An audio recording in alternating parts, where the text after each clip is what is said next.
So let's start the next talk by Giuseppe Mussardo, and he would be talking about the art of computing with non-abelian anyons. Okay, thank you. Good morning, everybody. I'm very happy to be here in Bangalore after some time, and thanks for the invitation. So today I would like to tell you how you can make a very efficient, as far as I know, the fastest possible way of implementing quantum gates using braiding of anyons. And so this will bring us to the art of computing with the icosahedral group. So at the heart of my studies is really the non-abelian anyons, which has proved to be really key point in many important field of physics and mathematics. So we know is the hardcore of the quantum Hall effect and many other strongly correlated systems. Is also at the core of topological phases of matter, as well as gauge theory in a form that bring them as a basic component. Now, non-abelian anyons plays also a very important role in integrable models and loop systems, and are really the basis for many of the development in these fields, as well as in conformal field theory and fusion algebra and commutative algebras, and knot theory that will be one of the main topics of my lecture today, and the topological invariants, as well in quantum computation, that will be another topic of my lecture today, and finally also in interferometry.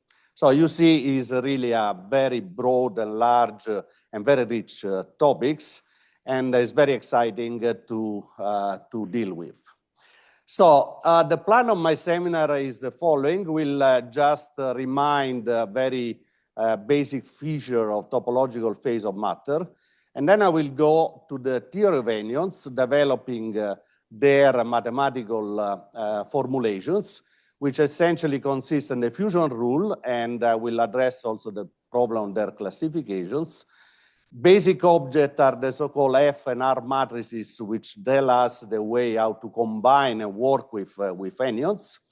And then I will stick to some examples which are particularly relevant, which are the Fibonacci anyons, but there are as well other examples that can be considered. And then I will address the art of braiding, in particular how we can use braiding of anyons to set up quantum computation, in particular the universal gates of quantum computation, out of which we can build any in principle quantum computer. And then I'm gonna tell you what is really the advantages of using the icosahedron and how you can do what is called topological hashing. So phases of matter, well, we are very familiar with the so-called Landau-Ginzburg paradigm, which means we have models like easy model or like Potts model or many others of this type, where we have local order parameters. They are typically described, these local order parameters, by some kind of Landau-Ginzburg Lagrangian. And we understand the emergence, somehow the occurrence of phase transition as a mechanism of spontaneous symmetry breaking. So at the end of the day, the ground state of such theory typically has less symmetry than the Hamiltonian we employ in the first place. Now, changing paradigm and going really to the topological phase of matter, in this case, we have really global order parameters to deal with. So we are in a kind of noodle soup. And then the topological action typically is kind of Chern-Simon theory. We have no symmetry breaking, and this implies in particular that the ground states typically has more symmetry than the Hamiltonian. Now, to characterize them is really something interesting. For instance, in studying topological entropy of a region where there is topological matter, there is a subleading term in the entangled entropy, which is directly related to the quantum dimension of the systems. Now, order parameters, as I mentioned before, are non-local, and typically in Chern-Simons theory, for instance, are just Wilson loop. Then this theory has some gap spectrum which really protect the ground state physics and allows us in particular to do some interesting quantum computation with the anyons, because there is the gap that protects us from exciting others. And the degeneracy of ground state depends on topology. So if I take torus or B torus or whatever, I will have different kind of number for the ground states. And then, interestingly enough, if I take the basic excitation of the system, I cut it at a certain point and then bring it around just for the geometry of the system, which is really this loop, this noodle soup. Well, it's not surprising that at the end of the day, the wave function of such system might acquire non-trivial statistics. In the simplest case, just unabelian phases. Now, there is a very interesting, very nice how to say, clear argument given by John Preskill how to understand the topological degeneracy of this system, depending on topology. So take, for instance, torus, and then make out of the vacuum two anyons, and braiding them around one of the circle of this torus, and let's call this operation T1. So I create this pair, I put around, and then I annihilate them. And then I do the same operation, but this time along the other cycle. Now, what this operation is doing, if we make the proper order of them, is actually braiding two links. And in this case, if this consists of anyons, this has really non-trivial phases. And unless the theta angle is 0 pi, which means bosons of fermions, we see immediately that this combination cannot be shrunk to the identity. But since these are symmetry of the system, the Hamiltonian has to be degenerate. Now imagine that the theta angle is quantized in terms of pi over m. So in this case, we have m times degeneracy. And I will label these states like 0, 1 up to m minus 1. And this is the basis where T1 is diagonal, and the eigenvalues are really exponential 2 pi n over m. And T2 played the role of ladder operator in these states, namely, let us jump 1 to 1. Now, this is the picture which emerged if I take the point of view of the T channel, where time somehow evolved in this direction. But of course, I can take the point of view of the T2 channel. Well, in this case, I have to rotate the basis. And this example is very interesting, apart the linearity of the reasoning, also because it brings us immediately into the game another important quantity, which is the modular invariance. The modular invariance in this case, because the picture has to be the same in the two cycle, and the modular matrices which link the two channels. And this indeed is a click with conformal field theory that we'll see later on. So in a more general case where we have non-abelian anyons, we have the modular matrices which has all the indexes. So this SAB is the amplitude of creating the pairs AA, BB, braiding N around B, and then annihilated the two pairs. Now, anyons indeed can be seen as excitation in quantum Hall effect. And so depending on really the filling fraction of the system we are talking about, we might have different physics. And indeed, as has been described before by Duncan Haldane, we have the picture then electrons, which are kind of particle in the usual sense of the word. Once we apply a magnetic field, acquire really the property of incompressible quantum liquid. And this allows to really put into game conformal blocks in order to write down wave function for the ground state for the excited states. So for instance, if we take the conformal block of the Ising model, one is able to describe the nu equal 5/2 quantum Hall states, and is supposed to describe the 12/5 filling fraction con quantum Hall effect if we take the Z3 parafermion models. So in a summary, so the essential feature of such system is that we have a degenerate Hilbert space whose dimensionality grows exponentially with the number of quasi-particles. States can be distinguished by global measurement, provided quasi-particles are far apart, and therefore this seems to be a perfect system to store and process quantum information. So let me now go really to develop the mathematical theory of the non-abelian anyons. So imagine I have a states made by many anyons which propagate in time.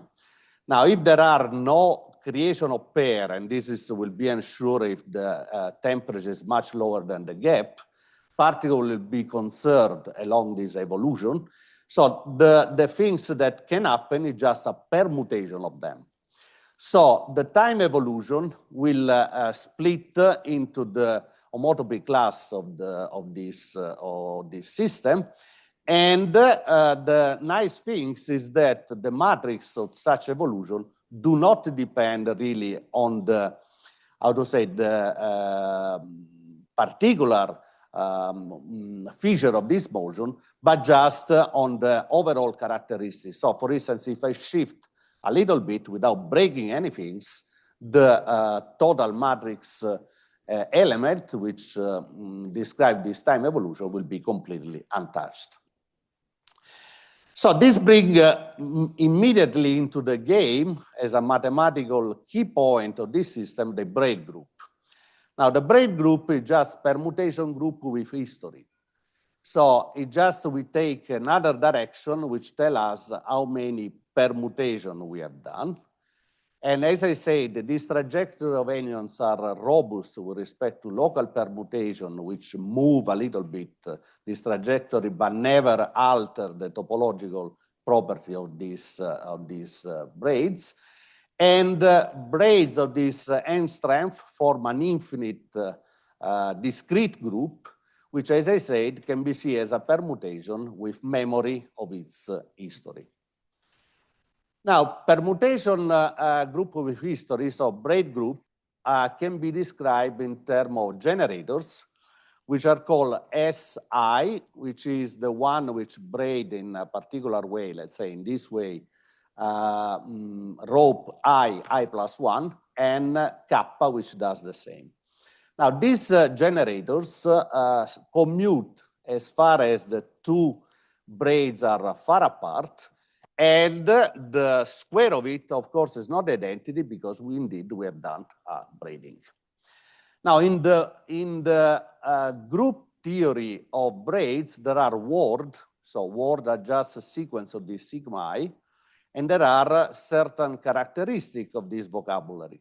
For instance, is not commutative if the two generators are next to the others. But on the other hand, there is an equivalence between three of them, because if I do sigma I plus 1, sigma I is the same as doing sigma I plus 1, sigma I plus 1, as can be easily checked just seeing who is going to whom in this evolution. Now, this relation is important later on to simplify certain words, because I'm going to construct quantum gates using sequence of this braiding. Now, if I'm allowed to do this, it might happen that interchanging this, one of these hit the same generator minus 1, which is coming from a string somewhere else, so I can simplify somehow the word. So it's a language with some kind of redundancy, with some kind of synonymous, if you want. So the art of nodes. You probably know that Lord Kelvin was the first to think that atoms were nodes and tried to really build up the dynamics of the atomic system, just making all the possible configuration of that. Now, since then, this has become really, how to say, a very nice way of passing the time, how to say, labeling all the nodes. People have invented topological quantity to associate two nodes and to distinguish them, in particular in terms of polynomials. So Alexander was the first to assign a polynomial to nodes. Jones, as we know, was make a extraordinary contribution in computing the Jones polynomial of nodes and relating also to an algebra. So essentially to disentangle the nodes and making some algebraic relation. And this also brings the click with statistical physics and with a lot of loop model I was mentioning in the introduction.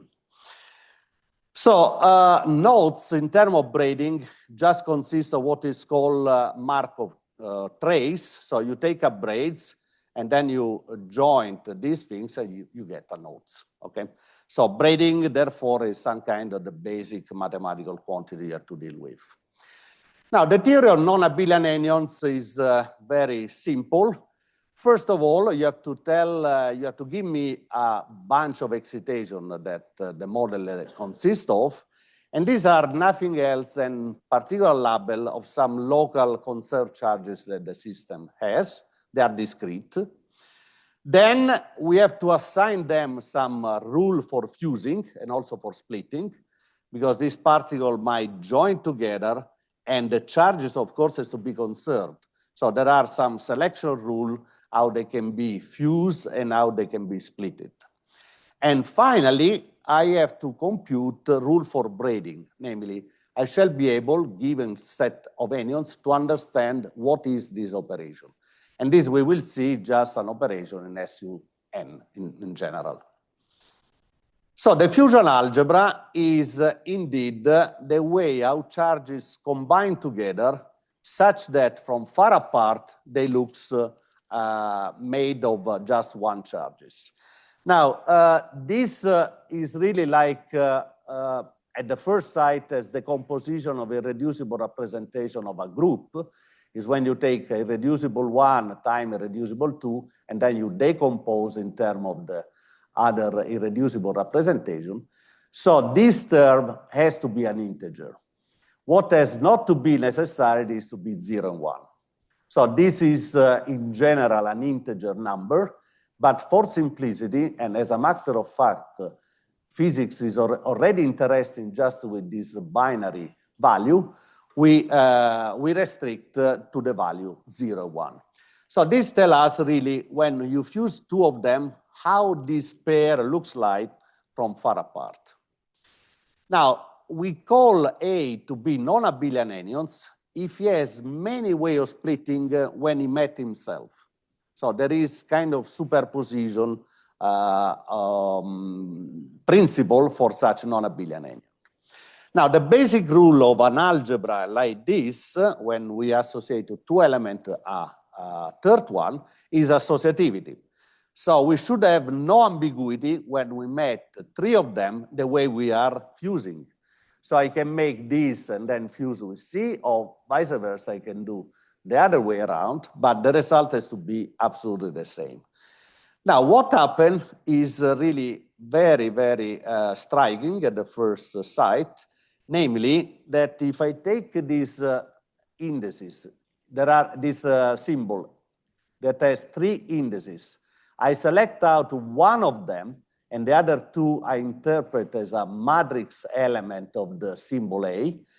So in this way, so I associate it to any anyons and matrices. The associativity of the fusion algebra correspond that all the matrices has to commute. So this is very interesting because this push the line how in principle one can classify the possible fusion rule. because if matrices commute altogether, they must be simultaneously diagonalized. Therefore, should exist a real unitary matrix which bring all of them in diagonal form. And this is precisely the modular matrices I was talking before. But there is more. Since within this algebra, necessarily there is the identity operator, the eigenvalues here has to be expressed as well in terms of the S matrix. And indeed, the final formula, alias the eigenvalue expressed in terms of ratio of the S matrix, is given in this way. So at the end of the day, knowing the modular S matrix, we are able to sort it out what are the matrices and therefore the system of anyons we are talking about. Now, in conformal field theory, this is known as the Berlinde formula and has been worked out for the first time just using the property of the character for theory which are defined on a torus. So, indeed, the way of classifying then all fusion rule has to be deeply related to the Galois theory for polynomial, because essentially you have to classify a real unitary S matrix with certain property.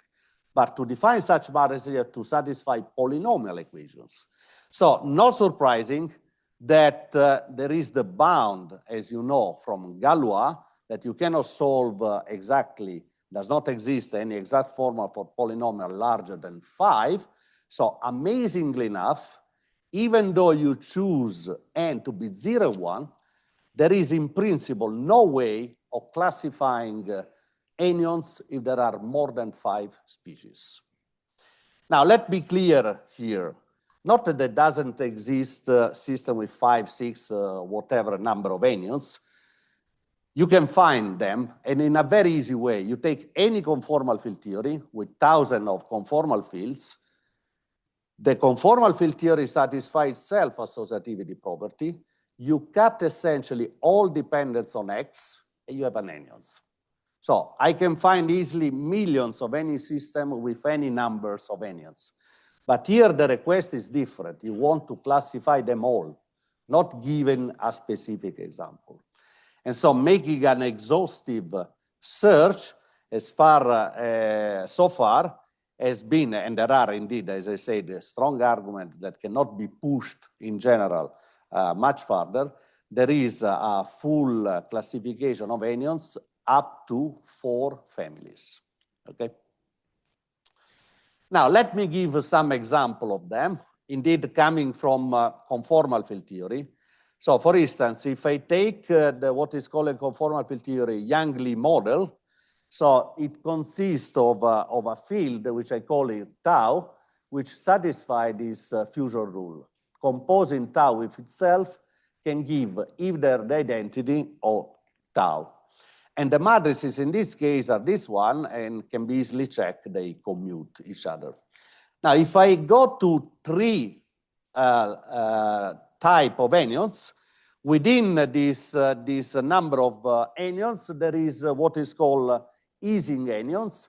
Ising, once again, the terminology comes from conformal field theory, because this will be the magnetization of the Ising model, which fuse an identity and the energy density, and psi sigma goes sigma, and psi goes to 1.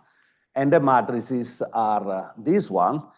Now you see, psi does not have another psi here in Ising, because the energy, here I call psi just because it's the chiral part somehow, but the psi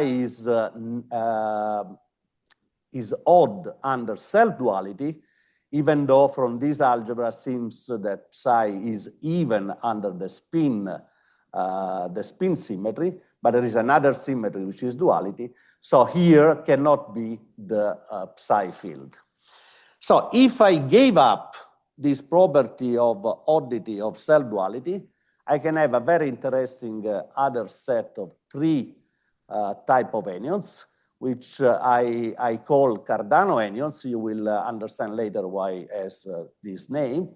So the first term looks exactly like the first one, but then once I gave up the self-duality, the odd duality of the phi field, I have these three channels. There is these three family in this fusion rule, and then these come consistently. And you can check these matrices satisfy as well the commutation relation. Now, once I have associativity, so I can decompose my space, is like the 6J symbol for three spins in two different ways. So I have three anyons in a total charge of the fourth one, D, but the way I can fuse them consists of two possible paths, and there must be a unitary transformation which relate one to the other, and the dimension of these matrices is equal to how many fluctuating fields I have in this fusion rule. To determine these F matrices, I have to apply what is called pentagonal equations. So I can go from here to here in two different paths using this F move. This F move just open up this and interchange. And I have two of them in this way and three of them in this way. So this is a highly constrained system of algebraic equation, and not surprising, at the end of the day, you have only very few solutions. So for the case of Fibonacci, you have this kind of F matrices. For the case of Ising, you have this other one. And Cardano, as you have all the root, essentially the three root of the identities. Now, another important matrices into the game is interchanging two anyons in presence of given charges. So these two space has to be related once again by unitary matrix, which in most of the case are just phases. And these phases can be consistently determined just using what is called the hexagonal equation, going from this configuration to this other one through this path, which involve 2F here, sorry, 2R here and an F, and then the other way around. So satisfying this for Fibonacci anyons, we have this set of phases. For Ising, we have this other one, and for Cardano, you can determine as well all of them. Now, the quantum dimension is a very important ingredient because tell us how fast the Hilbert space of such anyons grows. So you take kind of transfer matrix technique. You start with an anion A, you fuse with A, see what's going on here, you fuse with A, and so on, so, in a total charge B. So the composition of these states is given by the fusion matrices N, and of course can be seen as a matrix element between the states A here and the states B here, and the matrix apply N times. Of course, in the large N limit, this is dominated by the largest eigenvalues, which indeed we call the quantum dimension. Now, the quantum dimension is very interesting mathematics because they are simultaneously Perron-Frobenius eigenvalues and eigenvector of the fusion algebra. So this means that if I apply the matrix N to the vector D of all the quantum dimension, I'm going to have, once again, D with eigenvalues which are the same component, which is quite striking property that can be indeed proved in a very nice way, really using topology. Indeed, if you take this as a definition of the dimension of an anion states, which is just a loop, how you weight Wilson loop, say in gauge theory, you can bring one inside the other because this is nothing else, it's a topological operation. Then I use the identity to insert a complete set of states. Then I swap like a glove the interior with the exterior. And then this is nothing else than the fusion rule going to the last things, and then I got precisely this equation. So this gives us a very simple way of computing the quantum dimension because you just take the fusion rule and you just substitute the symbol with the quantum dimension. So remember, Fibonacci anyons was tau tau is equal 1 plus tau. So the equation which defined the quantum dimension, therefore, is d square tau equal 1 plus d tau. And this turns out to be the golden ratio. For the Ising anyons, we do the same for the fusion rule, and we see that the magnetic field is non-abelian and is a irrational quantum dimension. And the Cardano, this is where the name comes from. You have to solve a third order algebraic equation to get exactly the quantum dimension of this system. So at equilibrium, when anion fuse and split, fusion and split, so if you apply balance equation, you end up that the probability of having anions A in such ensemble is just proportional to the ratio square of the quantum dimension with the total dimension.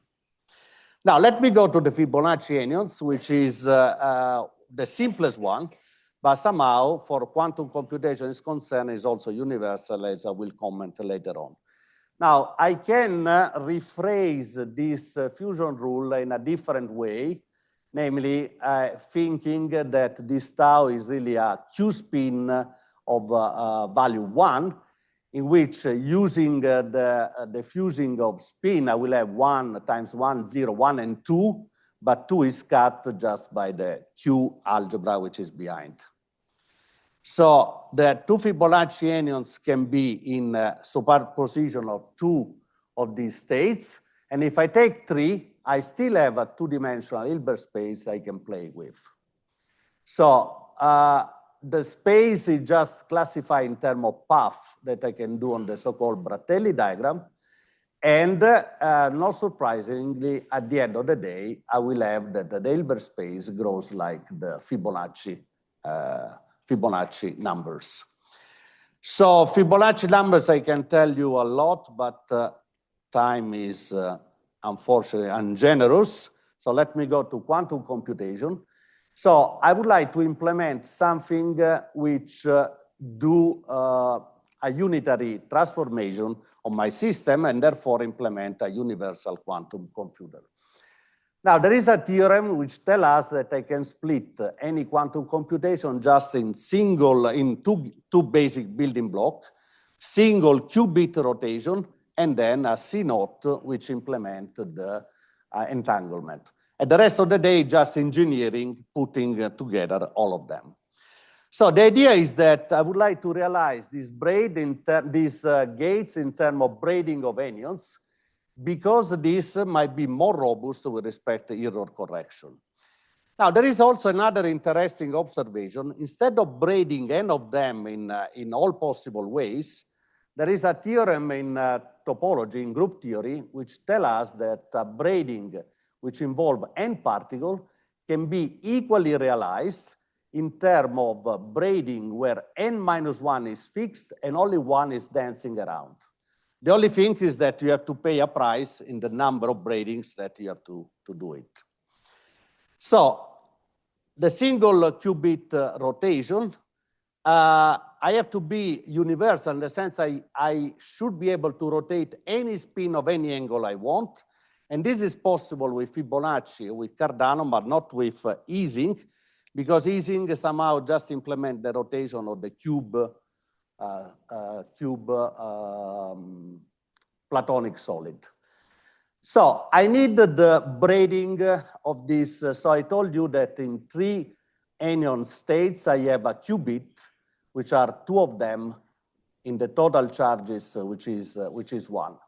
So I can compute easily with the rule I gave you before the braiding of this one and the braiding where I split this other one. First, I have to break these charges with the F move, then I braid, and then I keep back. And this gives us these composition matrices. And so the rule of the game is that I will create some qubit in terms of anions, and then I start making rotation of them. And I would like to know whether using this gate I can reach any universal gate I'm willing with. So Q rotation in this case are SU2 rotation. let me tell us why I can do this. Because if I do this operation, I'm just moving on the block sphere. And if I do 2 of them, I'm at this point, 4 them, and then keep going, really I uniformly dense fill all the block sphere. So indeed, the motion of the Fibonacci anyons are like motion in a chaotic system, namely they are ergodic. So it's possible, therefore, to take any system and make a sequence which get to this. Now, how to get it? Well, there is the brute force approach, which is nothing else than exploring in detail all the possible braiding. So this I call all roads lead to Rome algorithm. And you make a measure in the space of metrics, and then you find, given a target, which one is the sequence which approximates the gate with a given tolerance. So you explore all of them, and then you pick up the ones which is select out. It's like the traveler's man problem. Now, the problem is that this way of proceeding can become very, very inefficient. So we can do much better if we use, indeed, the icosahedral group. Why icosahedral? Because the icosahedral is the largest discrete subgroup of the sphere, and therefore, the idea is very simple. The idea is, I take the 60 generator of the icosahedral group, and then by brute force, I approximate them in terms, say, of 8 braids. Or 24, you will see where 24 play a role. Now, at this point, I have a pseudo group structure because this will be necessarily not exact. But this is a plus, not a minus. Because when I take 2 of them and I multiply in terms of the braids, since they are not exact, they do not close. So if they were exact, they close under the 60 element of the icosahedral group. But since they are not exact, they generate a new elements. And so this is very important because making just an approximation of these 60 elements and just multiply them, I can make a very dense covering of the sphere. And this opens up the hashing strategy. Because at this point, once I give you a target, so the problem is you have to find a search in a continuous space, a point in a continuous space, which is very complicated search in general. But now I have a mesh, which looks like a telephonic guide. So if you give me a target, I can immediately run all the points on the sphere and immediately found the one which is the closest to it. Once I found, in a finite search, what remained to be done is just going to the North Pole in terms of the identity. So you see the strategy is I immediately get what is the closest, and then I just have to fill this gap. But this filling this gap is like parking your car, which is a quadratic algorithm. You go like this, you go like this, you go like this, you go like this. Namely, you make commutator around the identity. But this I can make as precise as I want with the 24 representation of my generators. So at the point, I have just to explore the neighbor of identity, essentially this parking strategy I was telling you, and you end up with some random matrices, which is very, very narrow around the origin. So let me just give you an example. Imagine I want to spot this target, in which I have my unitary group I would like to approximate in terms of the axis and the spatial angle of rotation. So if I take the preprocessor with 20 braids after simplification, I found a gate with approximation 0.025 in the metric I gave you before. If I want to close this gap, I go to the 24 representation of braidings, and to the price of having 96 braiding, I can bring down the error with a much lower precision. So, going to the conclusion, hashing algorithm seems to be a very efficient procedure to realize quantum gates by braidings. The same strategy works equally well for the C0 gate. And one might wonder what is the role of other anyons with higher number of excitation. For instance, if instead of Fibonacci, I would take the Cardano anyons, will help in the velocity, in the speed of going to the target? Of course, yes, because they have more channel to explore and more the algorithm is faster to reach the target gate that I had in mind. Although this higher number of excitation anyons is like in particle physics, Rabi, when the moon was discovered, say, who ordered that? So it's not really clear if indeed they might play an important role in technology, in the sense that Fibonacci is already sufficient to do that, but this remains to be seen. Thank you very much.